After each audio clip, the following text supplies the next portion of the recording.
two good efforts. I'm excited about the way we've played. Not happy with the loss. I never want to get satisfied with losing, and I don't want our guys to get satisfied with losing.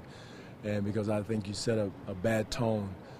We looked at the film this morning, just saw different situations where we could execute better down the stretch. How physical the Lakers were in our last possession. We, wouldn't allow us to set screens, holding, grabbing, which normally is the way at the end of games.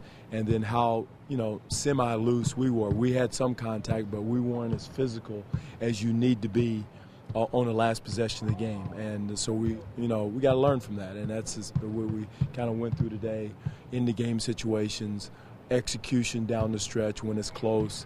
And when you're playing against a physical team. Did you get an answer from the league about the timeout? No, I know Brian.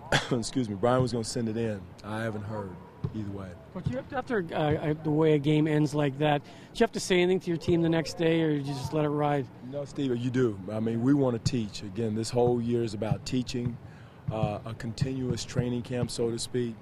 So we looked at a lot of attention to detail situations, which caused us not to be able to score or execute down the stretch. So I thought that was a great learning experience. We, we did the same thing after the Boston game.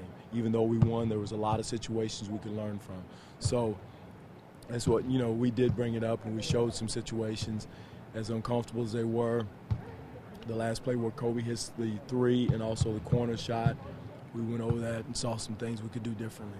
Despite the poor starts, the group's been really resilient. What were the changes in the second half that allowed you guys to hold the Lakers to 40 points? Well, we finally, I call it not watching the Lakers show. I thought we came out lethargic in the first quarter, giving up 34 points. Our goal is to try to give up 20 to 25 points in the first quarter, or any quarter, so to speak. And they blew us out of the water on that. And I thought when Jamal came into the game, he changed the tempo, the tenor of the game. And he started being physical, and that's the way you got to be when you're playing playoff basketball. It's not a finesse game. And when we do that consistently and learn to do it consistently and not lapse back, we'll be a pretty good team. Now on to the Linsanity. Does the group get excited to play a guy who's captured the attention of the world in the NBA like this? I don't know what Linsanity is. I've heard it, but no, we're coming out to play the New York Knicks. I mean, they've won 5 in a row. They're a hot team right now. They're coming into our building, so we have to be prepared to play and not get caught up in the hype. Regarding their plays, their sets. We went over them today. And, we don't want to be a sideshow. We're here for business and on a serious note, and we have to be. Michael sets are generally high screen roll, which sort of fits into this kid style like it does with Steve. You guys defend that pretty well in your mind? Well, we're going to try to, Doug. We worked on it today. They do it in a lot of different ways. You're going to see it the majority of the time of their sets, a lot like Phoenix. And so we went over 2 or 3 coverages that we're going to work against it. And, again, it's going to be our focus and our attention to detail, how physical we are on the rolls and into the ball. Those are the 2 key things. And if you're lackadaisical on any one of those 2 attention to detail situations, they're going to score. And that's how Lynn is getting a lot of his shots. Teams are not really up into him. And it's kind of roaming free, and he's doing a heck of a job at knocking shots down. A lot of guys here wouldn't understand this, but Andrea, I think Toronto fans wouldn't realize Andrea is a key to your pick and roll defense. Huge. I mean, he's so long and so big, and he's done such a good job of getting out there, impacting the ball. At the end of the day, Andrea is 7+, and he's long, and he was doing a really good job of using it. You don't really have that. Well, we have it in Cat and Amir, but we just don't have the speed and quickness in those with Cat and Aaron. And so we need speed and quickness when they're impacting the ball in those situations. And Andrea was doing that. And that's where everybody else has to come up and do a good job. And we have done a decent job, but we've got to do better. Did you work with him in Summer League in Dallas? Is that correct with Lynn? Yeah, we did. And so can we believe that? What did you see in him? We had Jeremy in Summer League out of Harvard. And my question to him was, why in the hell you want to be an NBA player? You smarter than all of us. You got an honors degree from Harvard. He wants to be a preacher, and he did a heck of a job in our summer league there. Almost made our team there, but numbers called him.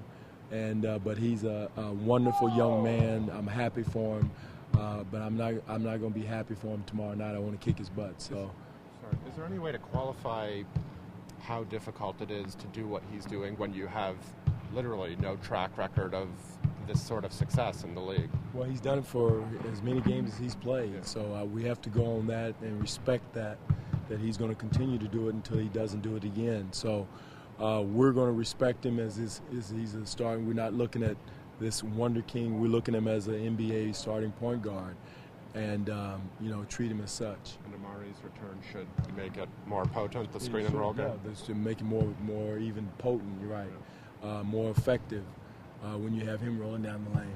Well, just stretch when you play the Celtics, the Knicks, and the Lakers. Do you go one of these games thinking that you're playing teams with some major stars and they might get some calls? You tell your players that? I mean, not really. We try to approach Steve in all the same way. We play our style of basketball where we're physical.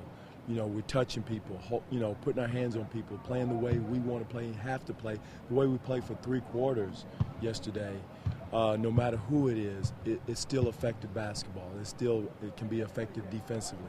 Offensively, play with confidence, get turnovers, run, and it doesn't matter whether it's San Antonio, Knicks, Lakers, Boston.